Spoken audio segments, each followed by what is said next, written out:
They didn't move until I thought about it. Not until the thought formed completely, not the impulse, not the half-consideration, full shape of the intention. And then they moved. I don't know what to do with that. Joel's question from last night stayed with me through the early hours. Are you having any dreams?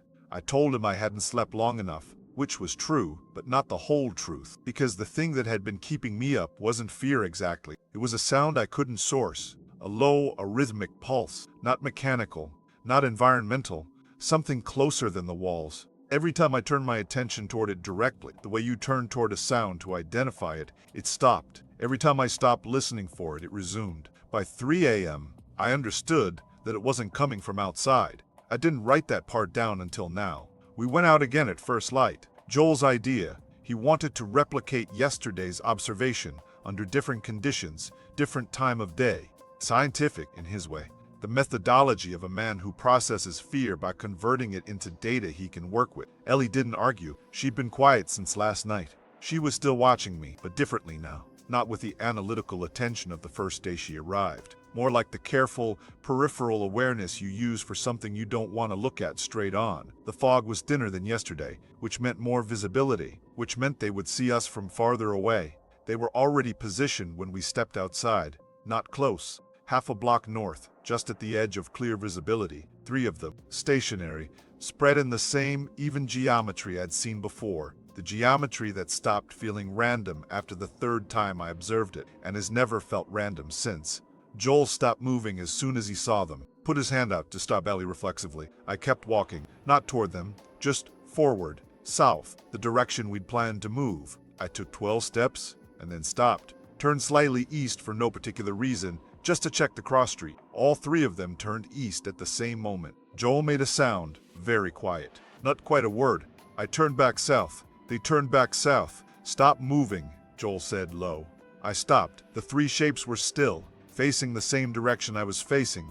Now turn left. I turned left. I turned left. They turned left. The silence on the street had a texture to it, the kind that isn't actually silent. It has mass, has pressure. The fog sitting in the middle distance absorbing everything. Turn right.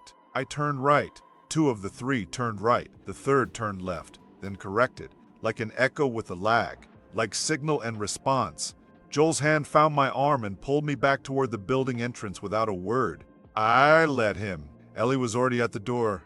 I didn't resist, but I looked back once as we went in. All 3 of them were facing the building entrance. Inside, Joel paced. 6 steps to the window, 6 steps back, 4 times. Then he stopped at the window and looked out at an angle, keeping his back flat to the wall beside the frame. Ellie, he said, without turning. Notebook. She had it out already. She'd been writing since we came back in. He looked at me. When did it start? The mirroring. Day 4, I said. Maybe earlier. Day 4 was the first time I was close enough to notice. And you didn't think to. He stopped. Started again. You didn't think that was something to report. To who? There was nobody here. Marcus was already...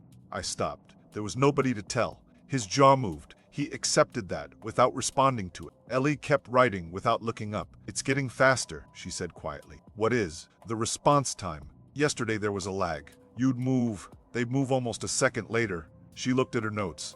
Today it was less than a second on 2 of the 3. The 3rd one, she paused. The 3rd one moved before you finished the turn. The room was very still. Write that down exactly, Joel said. Already did. The heavy silence came back around midday.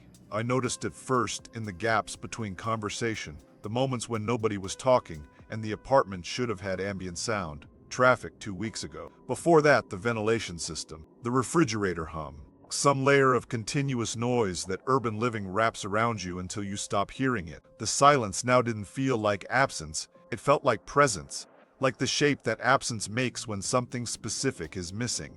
I was sitting at the kitchen table working through my notes when I became aware that I could anticipate the sounds that would happen before they happened. A door settling in its frame 2 floors down. I knew it before it creaked. Not guessed, knew. The way you know the next word in a sentence you've heard before. Ellie shifted on the couch. I knew which direction before she moved. Outside, somewhere in the fog, something repositioned. I knew it was moving north before the sound. Barely audible, barely there, confirmed it. I didn't say anything. I wrote it down. You're doing it again, Ellie said. I looked up from the notebook. Doing what? Stopping mid-sentence and looking at the window. You've done it 4 times in the last hour.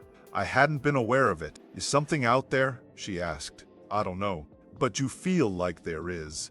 I looked at the window. The fog had thickened again. Afternoon condensation, the same pattern every day now. Something in the middle of it, at the limit of what I could see through the glass, was still. Something is always out there, I said.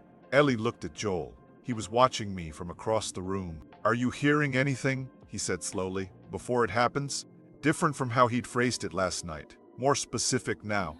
Not, are you hearing things? Are you hearing them before? I thought about the door creak, about Ellie's movement, about the shape in the fog repositioning north. Yes, I said. Neither of them responded immediately. Then Joel sat forward, elbows on his knees, looked at me with the expression of a man delivering a diagnosis he doesn't want to deliver. In the last zone, he said, the person the infected followed, it started the same way. Small thing, anticipating movement, being aware of them at distance. He paused. After about 2 weeks, he stopped being able to separate his thoughts from theirs. The apartment felt smaller again. What happened to him? Joel looked at his hands. He walked out one night.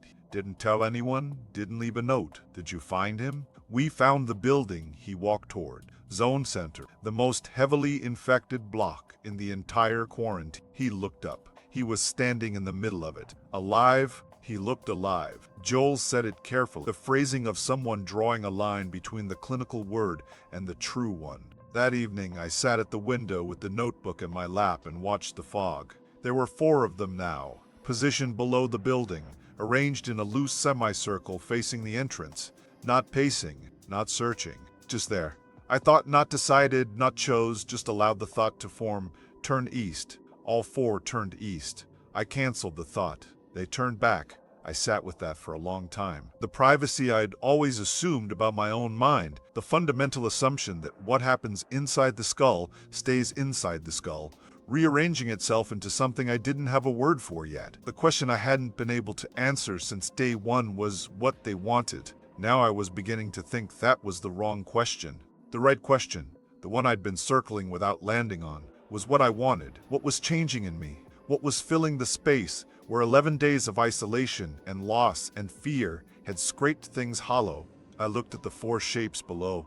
I thought, without intention, without wanting to, I understand you. Not their language, not their biology, not their mechanism of whatever Zone 7 released into this city. Just the shape of how they moved, the logic of the grid pattern, the specific patience of something that doesn't experience time the way afraid people experience it. The thoughts sat in me warm and clear, and that warmth was the most frightening thing that had happened in 11 days, because I recognized it. It wasn't understanding them, it was starting to think like them.